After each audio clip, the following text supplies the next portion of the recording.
Among the few individuals that started talking about drone in Rwanda before many people knew what it is. And I'm glad when I stand now today, we're talking about experiences of what has been done in the drone industry since 10 years ago when I started talking about it.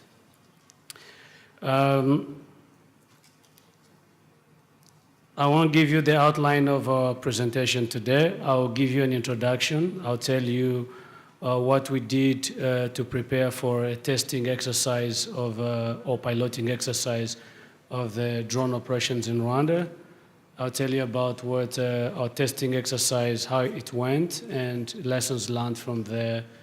And I'll tell you how drone operations in Rwanda today are being done, and I'll talk about a little bit on infrastructure now, starting from then, now, and going forward, what we envisage to be our infrastructure layout.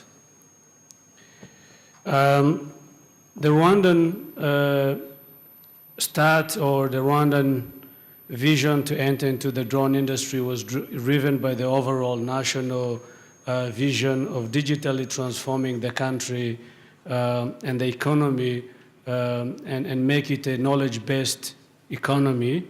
And by this, I'm talking about also creating high-end jobs. And with that kind of vision, the right environment for growing a drone industry was put in place. And then, of course, there are needs that we have as a country that favored very much the use of drone technology, and some of those applications, you see them in the healthcare sector, in precision agriculture, general inspection and monitoring works. All that came together and created the opportunity to start a drone or drone operations in Rwanda. And when we got the first applicants or the first companies to come over and express their interest to do drone works in Rwanda, we faced three main challenges. Three main ones were, where do we have international standards that control or govern the use of drones? And the answer was, by then, even now, so the answer is no. And the second question and challenge we had was, how are we going to manage the drones in space with other aircraft, manned aircraft? And the answer is that we don't have a structured way of doing so then. So is the case now, but now better improved than then. And then, of course, we had to fight a drone phobia, meaning that the perception about drone, people have seen drone in wars, in Afghanistan, Iran, and everywhere. You only see nothing good comes out of drone other than bad killing and everything. So perception was not on our side. Drone phobia was, stigma was attached to use of drones. And those are the three challenges we had to overcome before we could set up a test phase, or what I would call a pilot phase.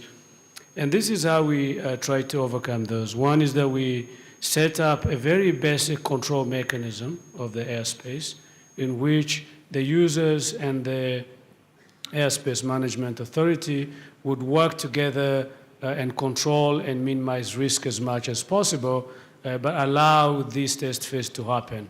So some areas were designated a no-fly zone, other areas were identified to be safe for the first project to launch and work. And so we worked out internally a structure of how we would control the drones once they are airborne. By the way, I'm faster than my presentation, my apologies. So I'm here. The second one was to put in place some guiding rules, regulations, that at least would cover the visual line of sight regime of air traffic control, and be able to use that one to control some of the applicants or some of the users who were interested to use our airspace. And of course, the third one to overcome the phobia, the drone phobia, as I put it, is that we went into awareness campaigns put together all the drone stakeholders, the communities, the people who will be seeing drones, who will be interacting with the drone, the police, the defense, and give them a little bit of education about how drones are going to be used for peaceful purposes, and they're going to be seeing them flying over. They shouldn't be afraid at all. In fact, they are coming to save our lives and help improve our healthcare sector. Okay, so these are the things we put in place. And going forward, we started our test, and from a regulatory point of view, there was an inspector appointed, dedicated on the drone side. Basically, from the regulatory point of view, they put a desk, a department responsible to deal with the drone matters. And this was very important so that they can follow on an ongoing basis in almost real time. Regulation limited operations in a vertical, lateral, time and weight areas, so that we're not opening fully, but we're giving room for those who want to test and do some work in operations of drones actually to start and do work. And then we included security organs and local authorities in the process. So when they're about to fly, we would notify them. They would know that someone is going to fly, and then they will communicate to their communities, and then they will prevent unnecessary panic where it's not due. Okay. More on that I want to talk about as well is the delivery of blood by zipline was a pioneer project at the national level and to some extent at international level, because this really set the goals and opened up the space to other countries to see that it is possible to use drones in our day-to-day life and actually improve the healthcare of people. And so this improved very well the perception when people started saying that my son, my wife, my relative has been, his situation or her situation was responded to in time, the blood was delivered in time and saved his life. That really added a lot of good perception and changed a lot in the way the general community sees it. When we started operating, we saw many operators coming into play as well. Not only Zipline, but right here, I have Caris is here, who was one of the players that came in as well at early stage in the areas of, they did aerial mapping, aerial photography, as well as precision agriculture. And we had more others doing wildlife monitoring. So more other operators opened up, came, even individuals, hobbyists who wanted to fly. They now have regulations, they know how to, they apply for that, and they were able to come and actually start operating in our space. All that added huge value on the way people started perceiving drone use. A drone technical advisory committee or working group was established, and this is a multi-agencies in Rwanda, because drones don't really touch one sector. Some areas you go and you find they're struggling to identify where do we put drone under, which government agency do we put drones under. For us, we put it under the Ministry of ICT, and this is because of artificial intelligence and robotics themes that come with drones.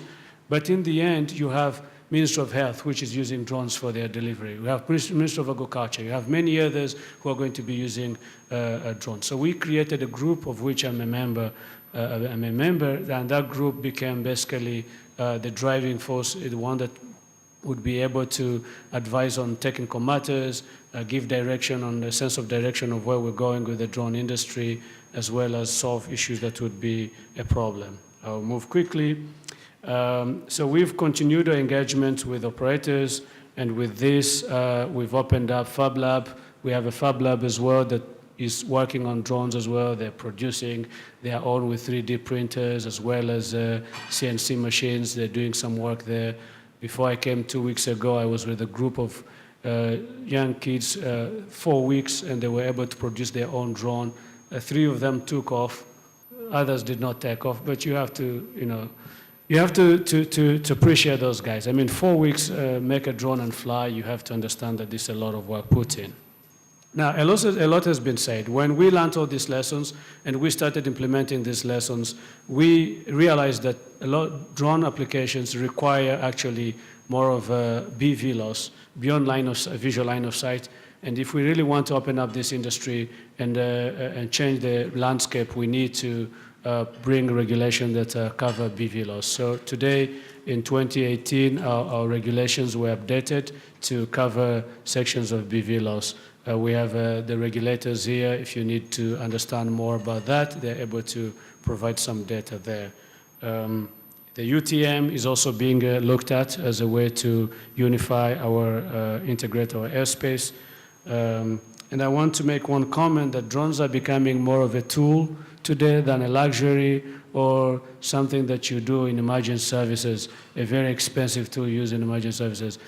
There will be a time in the near future, and now talking about the future, there will be a time in the near future where a drone will be part of the toolbox of a farmer. A farmer will have equipment for farming, and the drone will be one of the tools, and they will not be so much of a professional tools like the journey phones have made or computers have made. Today, you and I don't need IT specialists to help us run our computer or help us run our phones. So the drones will be that tool of the future. The future, among the challenges we've experienced is that the moment you open up, you have a lot of operators, and most of them are actually hobbyists and people who are just doing it for fun. The guys who are doing it for work, who want to make money out of that, they're registered companies, they're few. And the most headache is with these smaller ones.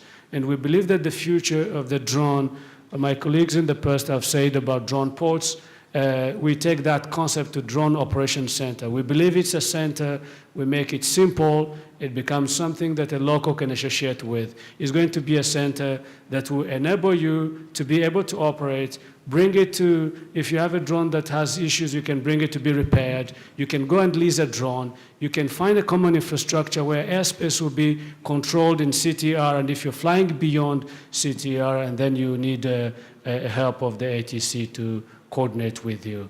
And we're developing a feasibility study and technical and financial feasibility study of the Drone Operations Center so that when we go into it, we know what the government need to put in to support the industry. We know what stakeholders, other stakeholders in the drone industry would put in to promote this initiative and how it could be sustainable in the long run because that is very important. We want it to be sustainable and use less grants, rather be commercially sustainable.